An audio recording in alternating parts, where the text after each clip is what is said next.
We have our first viewer submitted question, so thank you. Fan question, viewer question number 1 from Jared in Sutton. I read your blog, Hitting. Thank you, Jared, where you said not to spend the whole off-season hitting. What should my son be doing in the off-season? So again, thank you for the question. Thank you for reading the blog. So my first blog, Hitting, basically highlighted that when you talk to a player in the off-season, the first thing you're going to hear is that, Coach, I'm going to hit every day. I'm hitting every day, which is nice to hear, but it makes me nervous because I always go back to that pie chart of instruction, especially in the off-season. You have your instruction, you have your development pie charts, and how much of that chart is going to be filled up with hitting? If you're going to the cages every day and all you're doing is hitting, you're neglecting a lot of other work that needs to get done, especially in the off-season. So to answer the question, besides the hitting, for most of our players, it's going to be strength and conditioning, especially in the off-season. However you want to define strength and conditioning, going to the gym, personal trainer, your own workouts. Under that is not just weightlifting, it's plyometrics, it's a lot of medicine ball, it could be speed training, it could be explosive training, but the strength and conditioning definitely. You take your other tools, for example, your arm, your defense, your speed. Just make a list of what you want to work on. Write out your workout for the winter. Write out your workout by the week and see what you're working on. My blog addresses a lot of the reasons why I think overhitting is a bad thing, so I'm not going to go into too much of that today. But I guess I would say make a list of everything you need to work on in the off season and then research how you're going to accomplish that. And that will kind of get you out of that just going to the cages and hitting every day rut.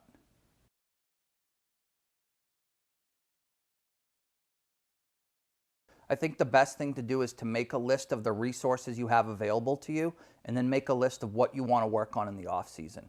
Once you have a list of what you're trying to get better at, then you can do some research and plan it out in advance. But number 1, you have to plan that out in advance, meaning you can't wake up today and say, what do I feel like doing? Because you're probably just going to go to the gym and hit. You may even go to the cages and hit. You may even go to the gym and lift, but then are you working on the same body part? And then if you do that every day, again, ask yourself at the end of the week, what did I do for throwing? What did I do for defense? What did I do for sprint work?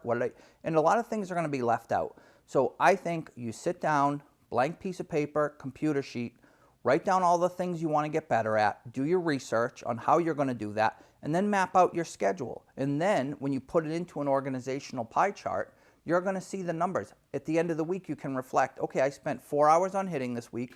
I spent 6 hours strength and conditioning. I spent an hour on throwing drills. I spent an hour on sprint work or sprint drills to get better.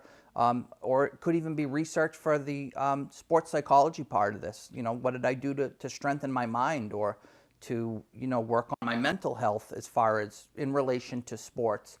There's books out there you can read. There's tons of things on the internet about how you can be better mentally suited for baseball or softball.